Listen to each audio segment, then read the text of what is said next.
Happy Lord's Day everyone! Welcome po sa ating online worship celebration. Sa araw pong ito, kami po ay nagagalak na kayo ay makasama sa ating pagpupuri at pagsamba sa ating Panginoon. Sabi nga sa awitin, araw-araw tayong sinasamahan at pinagpapala ng Diyos, kaya dapat araw-araw din tayong nagpupuri sa Kanya. Sa araw na ito, itaas natin ang pangalan ng Panginoon sa pamamagitan ng mga papuri at pagsamba. Awitan po natin ang ating Diyos na buhay.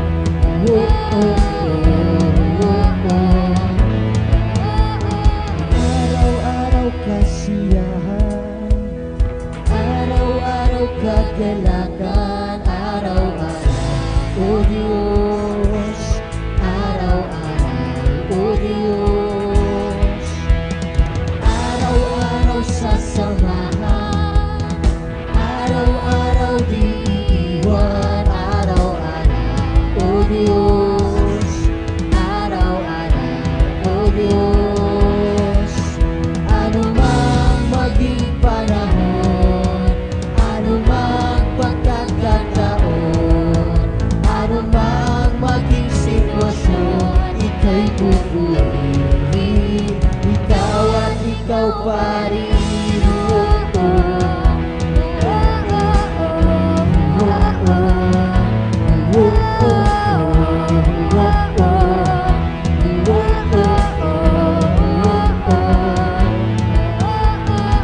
Araw-araw kasiyahan, araw-araw kagalakan, araw-araw, O Diyos, araw-araw, O Diyos, araw-araw sasamahan, araw-araw di iwan, araw-araw, O Diyos, araw-araw, O Diyos, anumang maging panahon, anumang pagkakataon, anumang maging sitwasyon, ika'y pupurihin, ikaw at ikaw pa rin.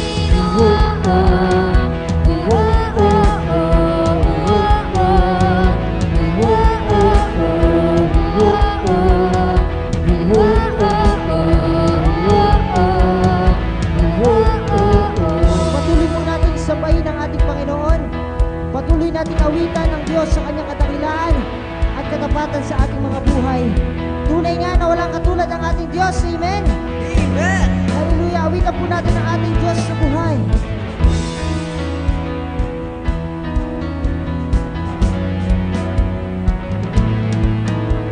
Wala kang katulad, lalala kang katulad. Wala kang katulad, lalala kang katulad. Wala kang katulad, Panginoon. Wala kang katulad, lalala kang katulad. Oh, wala kang katulad, wala kang katulad. Anumang maging panahon, anumang pagkakataon, anumang maging sitwasyon, ika'y pupurihin. Anumang maging panahon,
umuulan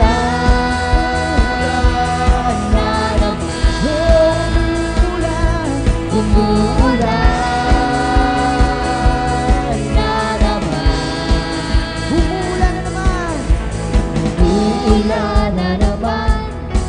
Mula sa langit ang kagalakan, titig lumalakas ang buhos ng ulan.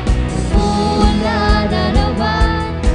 Mula sa langit ang kalakasan, titig lumalakas ang buhos ng ulan. Oh, Sige lang, Jesus, ibuhos mo ang ulan at dalan at kagalakan ko. Sige lang, Jesus, ibuhos mo ang ulan at dalan at kagalakan ko.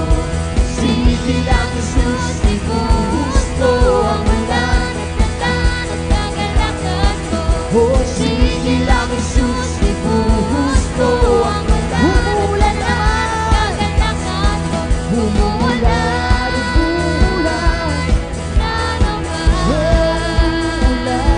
Umuulan na naman. Umuulan na naman. Umuulan na naman.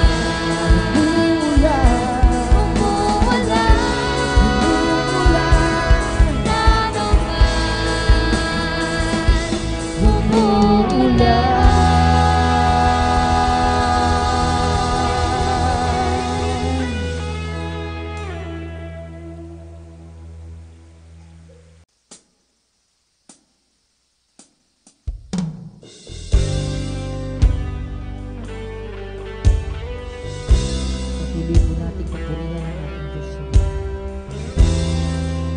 Patuloy po natin itaas ang kanyang pangalan. Pinadakila ka namin, pinaluluran. Iyo ang kadakilaan at kaluhan ng Panginoon.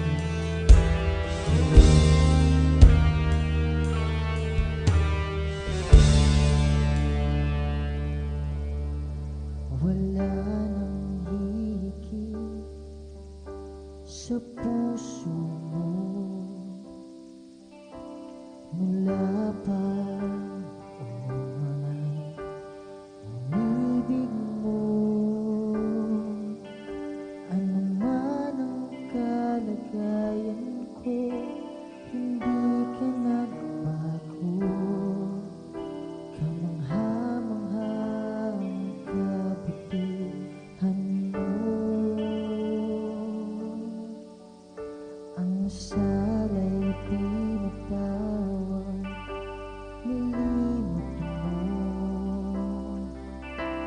Hindi mo ko binilan na iba sa'yo. Nag-uumapaw sa galak itong damdamin ko. Kapuwi-puwi kapangit noon. Ang katapatan mo'y hindi nagbabago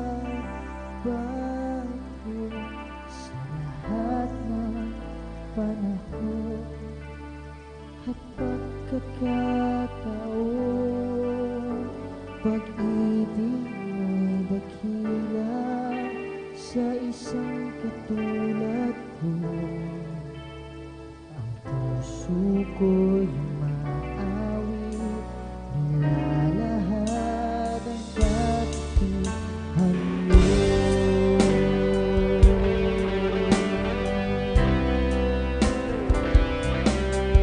Ang sala'y pinatawag,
Kaluwalhatian mo'y aming ihahayag.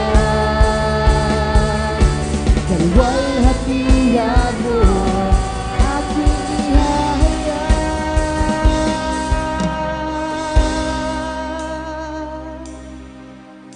Ang katapatan mo'y hindi napatago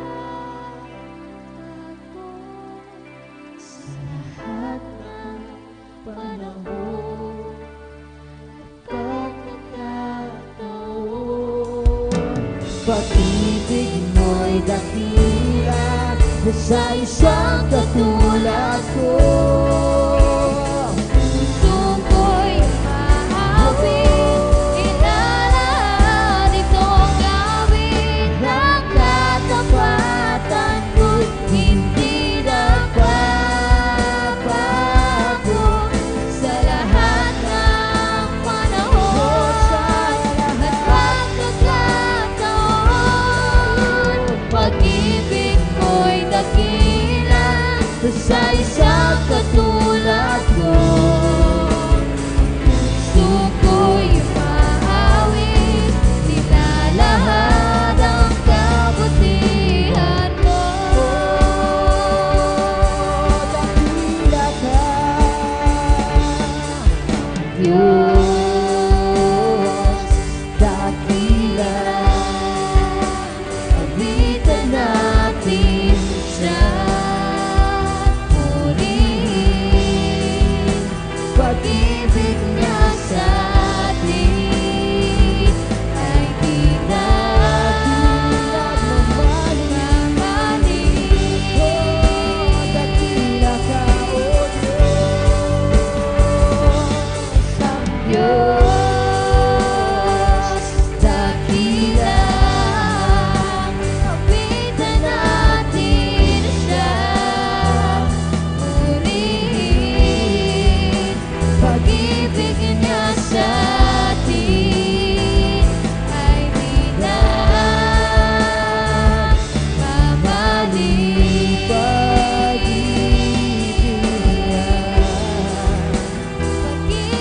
niya sa atin ay di nagmamaling.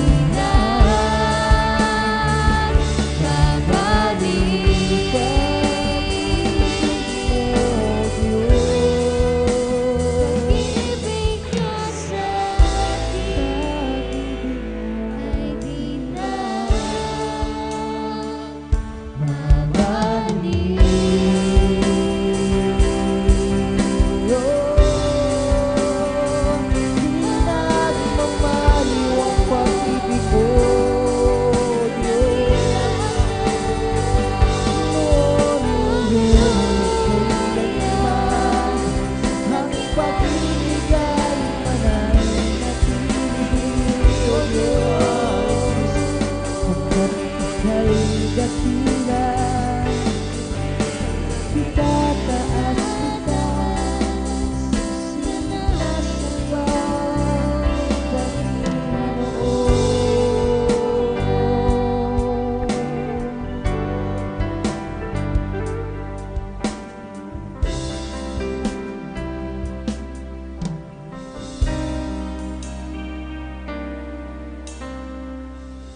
Dumako naman po tayo sa ating communion.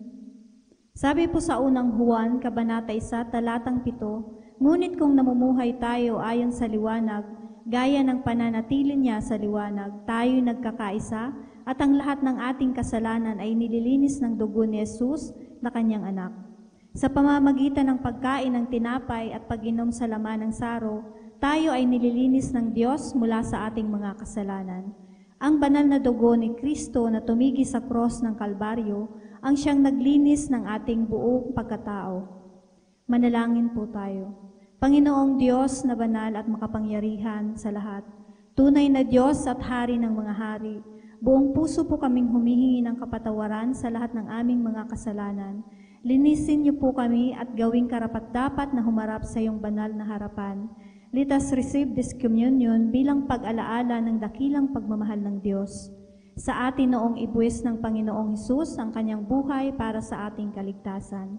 Salamat po, Panginoon, sa napakadakila mong pag-ibig sa amin. We worship you and we will serve you, Lord, habang kami ay nabubuhay. Amen. Kainin po natin ang tinapay at inumin ang laman ng saro.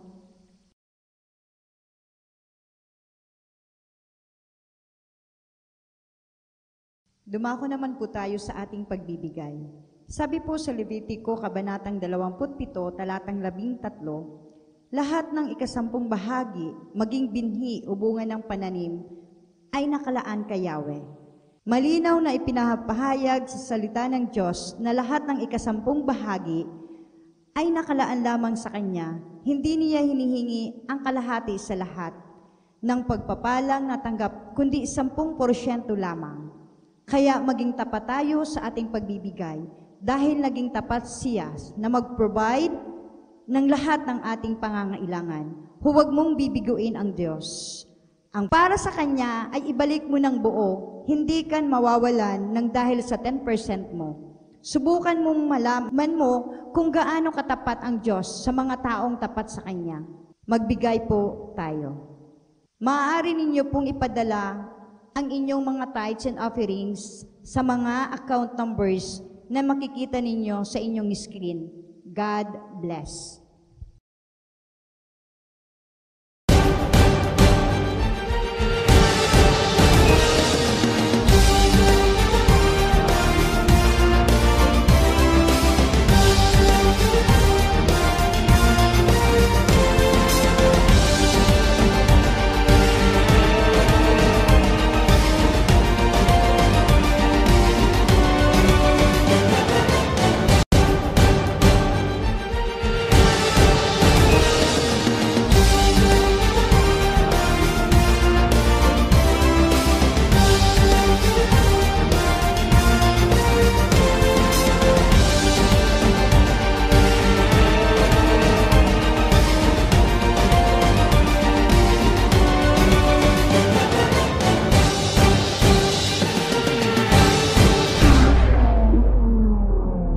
Happy Lord's Day po sa ating lahat. Pagpalain po tayo ng ating Panginoon sa araw na ito. Welcome po sa ating online worship celebration at sa ating on-site worship celebration. Mag-enjoy po tayo ng mga salita ng Panginoon na ating napakikinggan. Bago po ako magsimulang magpangaral at magbahagi ng salita ng Diyos, sabi ng 1 Timothy 4:8, for bodily exercise is profitable, but training in righteousness is more profitable, for it has a promise in the present and in the life to come. Ang pagsasanay sa katawan ay may pakinabang, ngunit higit na malaki ang pakinabang sa pagsasanay sa espiritual, sapagkat ito ay may pangako ngayon at sa buhay na darating. Kaya kayo po'y aking hinahamon sa ating No Absent Challenge na sa loob po ng buong buwan ng Hulyong ito, hindi po tayo a-absent sa ating church celebration at sa ating Simbahay Connect groups. Ito po'y pagsasanay po sa atin, sa ating spiritual. Let us give value to the things that is eternal. Ang bagay na ating ginagawa ay may eternal value. At makasanayan natin, kapatid, na tuwing linggo nasa tahanan tayo ng ating Panginoon. Huwag na tayong gumaya sa iba na masimba kung makaisip lang, kung inhihigusan lang, kung nalugaran lang. Magbibigay ka talaga ng panahon at atensyon sa ating Panginoon. God must be our first priority sa buhay na ito. If you know your purpose, church celebration during Sunday is non-negotiable to you. Lagi kang nasa tahanan ng Panginoon sapagkat ito ang buhay mo. Now, today, I would like to share this topic entitled, Shaping Your Destiny. Shaping Your Destiny. Ano bang ibig sabihin ng destiny? What is destiny? Destiny is what God created you to be. It is His divine purpose sa buhay mo. Ito ang isa sa dahilan ng pagkakalikha sa iyo ng Panginoon, ang maranasan at malakaran mo ang divine purpose niya sa buhay mo, kapatid. Destiny is your assignment, the original plan of God for you, a predetermined future, God's agenda for your life. Bago ka pa man lumabas sa tiyan ng nanay mo, meron nang nakalaan ang Diyos para sa iyo. Nakaplano na ang magiging ikaw, may disenyo na kung ano ang magiging ano ka balang araw. Destiny is also what you ought to be in life. Saan ka papunta at ano ang magiging buhay mo sa hinaharap. It is God's design and purpose for you. It is God's predetermined path for your life before you were born. Destiny is a blueprint, a map, and a natural course of events planned by God that will inevitably happen. May blueprint ka na, kapatid. Wala pa yung natural na bahay, pero may drawing na ang magiging itsura ng bahay. The Word of God is our blueprint. Nakasulat na ang magiging bukas natin, ang magiging kahihinat na ng buhay natin. Nakadrawing na ang future natin, ang future mo, kapatid. Kaya kung gusto mong tama ang maging destiny mo, you have to begin with God. Kapag inumpisahan mo ng tama, magtatapos ka ng tama. Why begin with God and the Word? Bakit Diyos at salita ng Panginoon? Because God has a blueprint for you, and that blueprint is in His Word. Ano ba ang blueprint ng Diyos sa destiny mo? What does the Bible says about your destiny, about our destiny? Jeremiah 29:11 says, "For I know the plans that I think toward you, a plan of peace and not evil, prosperity and not calamity." Sabi ng Panginoon, ako lamang ang nakakaalam ng blueprint, ng plano sa buhay mo. Plano ng kapayapaan, hindi kasamaan, pagsagana at hindi kalamidad. Sabi ng Deuteronomy 28 verse 13, "And the Lord shall make you the head and not the tail. You shall be above only, and you shall not be beneath. If you hearken unto the commandments of the Lord your God, which I command you this day to observe and to do them." Iyan ang pangako ng Diyos sa ating, kapatid. Gagawin kitang ulo at hindi buntot. Sa unahan, hindi sa likuran. Sa itaas at hindi sa ibaba. If you do, these things will happen to you. If you do the other way around, these things will not happen to you. Nakasulat na, kapatid. Pipiliin mo na lang kung saan ka. Sabi na aklat ng Deuteronomy, "I have set before you life and death, blessings and curses. Therefore choose life that you may live and your children forevermore." Ibinigay na ng Panginoon, inilatag na sa atin ng Panginoon ang pagpipili. Nakalatag na ang buhay at kamatayan, ang pagpapala at sumpa. Ang sabi ng Panginoon, piliin mo ang buhay upang ikaw at ang iyong mga anak ay mabuhay magpakailanpaman. When you have God and the Word, everything else follows. Ano ang bahagi na dapat nating gawin para mangyari ang plano ng Diyos? A, B, C, D, E on how to reach your destiny. A, align yourself to the plan of God. I-align natin ang ating mga sarili sa plano ng ating Panginoon. Sabi sa binasa kong talata kanina, "If you will hearken unto the commandments of the Lord your God, which I command you this day to observe and to do them." Ilinya mo ang sarili mo sa kalooban at plano ng Diyos. Ilinya mo ang sarili mo sa mga salita ng Panginoon. Itama mo ang lakad mo. Itama mo ang mga plano sa buhay alinsunod sa plano ng Diyos. Halimbawa, meron tayong tinatawag na rule of life. Nasa aklat ng Kawikaan ang rule of life. Sabi ng Biblia, sa aklat ng Kawikaan, ihanda mo muna ang iyong kabukiran para mayroon kang tiyak na pagkakakitaan bago ka magtayo ng bahay at magtatag ng tahanan. Kawikaan 24:27. Sinabi na ng Biblia ang rule of life. Learning, earning, and wedding. Kailangan meron ka munang matutunan. Mag-aral ka muna. Pagkatapos sa iyong pag-aaral, kailangan kumita ka muna. Ihanda mo muna ang iyong kabukiran bago ka magtatag ng tahanan. Learning, earning, and wedding. Kapag sinunod mo, walang struggle. Kapag binaliktad mo, madaming struggle. Kapag inuna mo ang wedding, wala ka pang earning, kasunod niyan, suffering.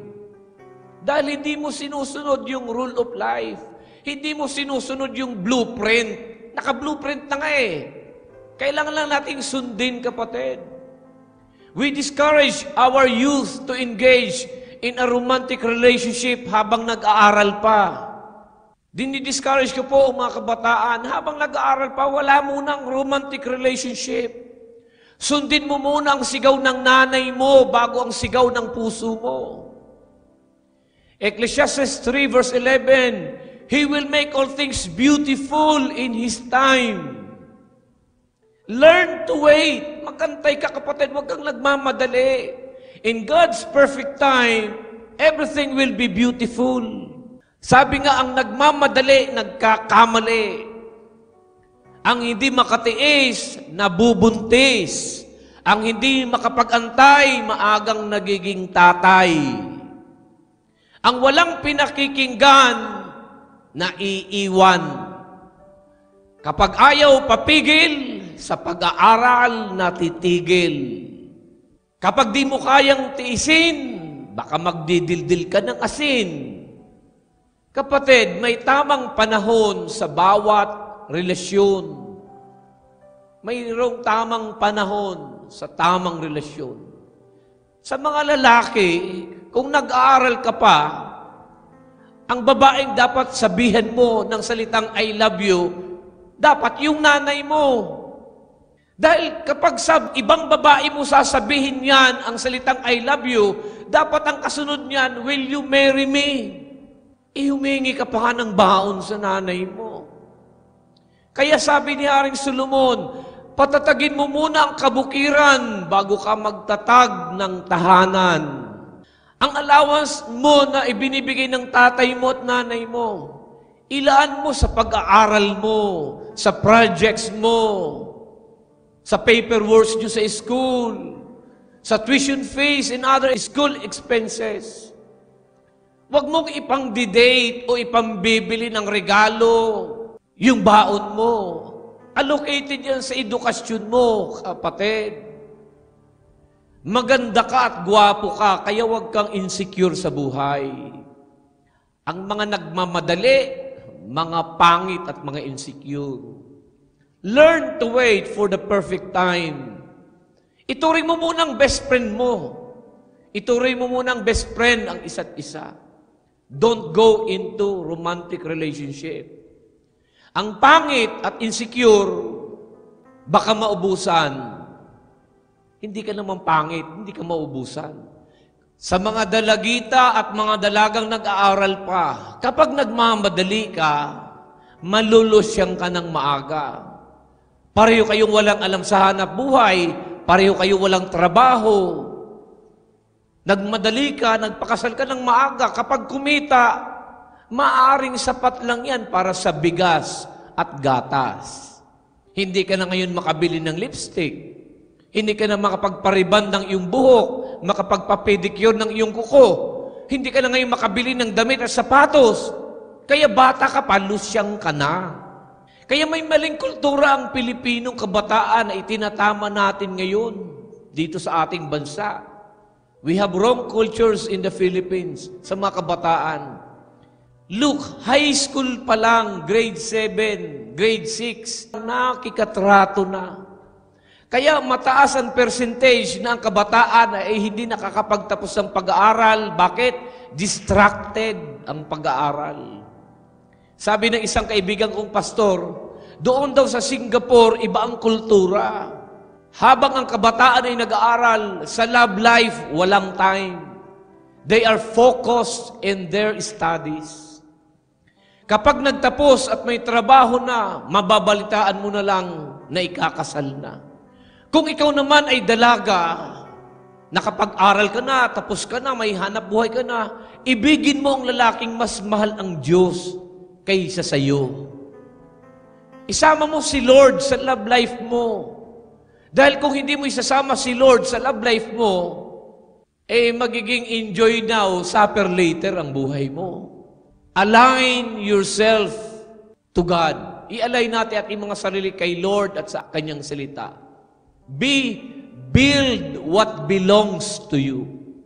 Build what belongs to you. Education belongs to you. Good life belongs to you. Success belongs to you. Build it on, kapatid. Ang maginhawang buhay ay para sa iyo. Trabahuin mo, kapatid. Ano ang gusto mong maging? At paano ito mangyayari? Doon ka muna mag-focus, kapatid. Tatrabahuin mo ang destiny mo. Build what belongs to you. Pay the price para sa magandang bukas. Kapag tamang pananaw, may tamang galaw. Paniwalaan mo na ikaw ay hindi mananatiling mahirap. Hindi ka mananatiling ape. Ang pamilya mo hindi mananatiling kawawa.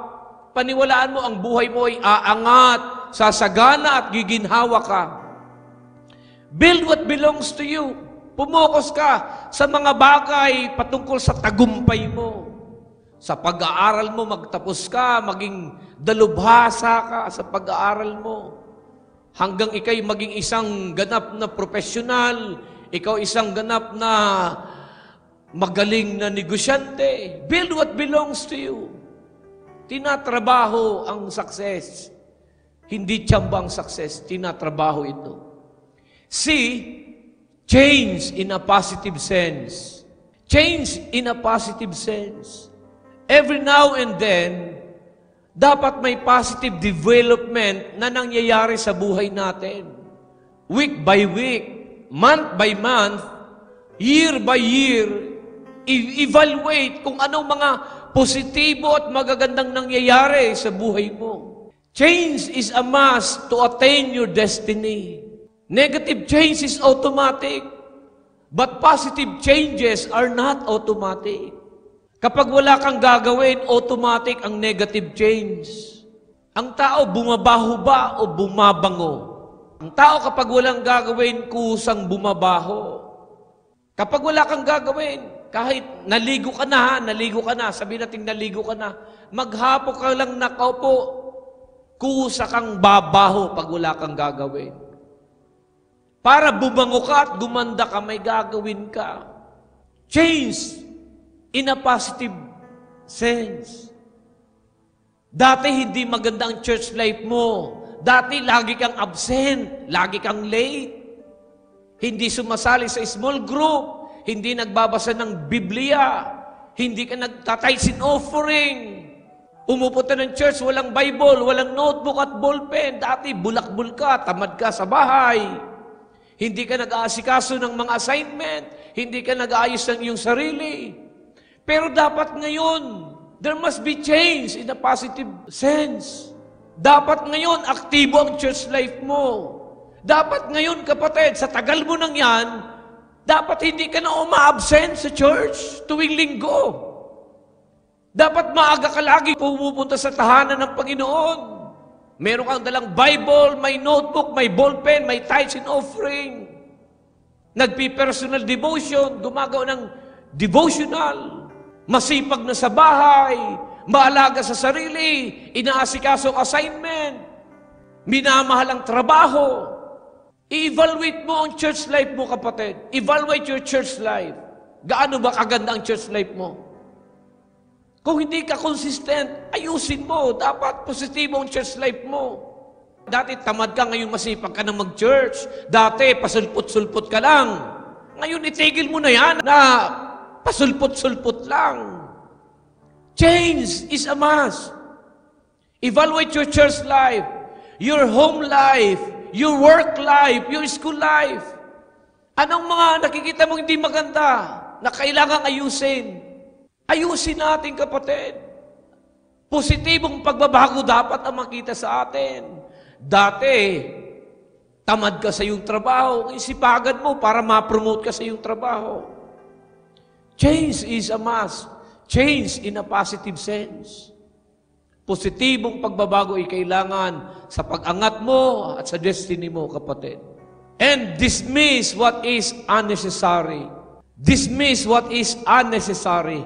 Kung gusto mong marating ang destiny mo, may mga dapat kang i-dismiss sa buhay mo. Merong mga tinatawag na mga destiny killers. You should know how to deal with them. Sino ba yung mga destiny killers na yun? They are the people who will block your dream. They will divert your destiny. They will cause delay. They will frustrate your efforts. They only see the negative side of you. They are killjoys. Destiny killers will tell you your vision is too big and they will drag you back. Yung mga destiny killers, ang lais ng yan ay masira ka, ma-discourage ka, huwag mangyari ang maganda mong pangarap. Puro negative ang nakikita sa buhay mo.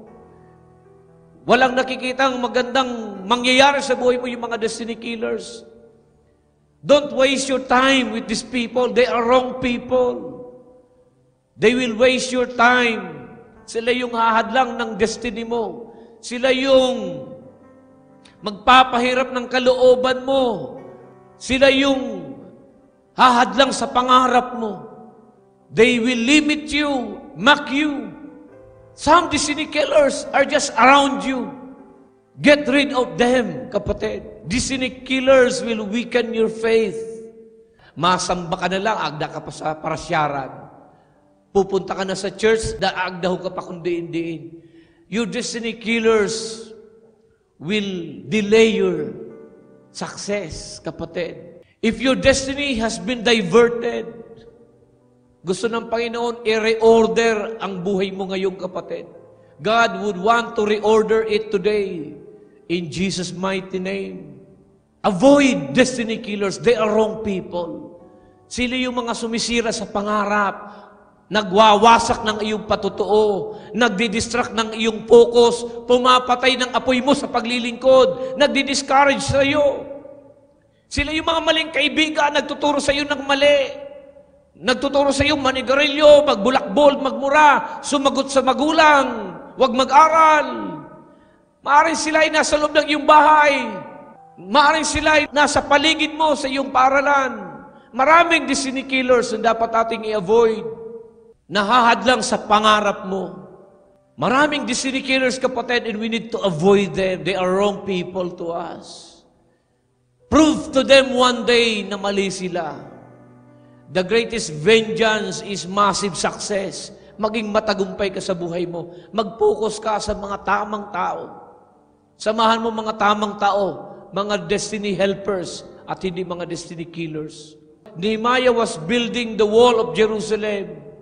Ang destiny killers niya ay sila Tobias at Sanballat na nagpapatigil sa kanya, nagdidistract sa kanya, nananakot sa kanya.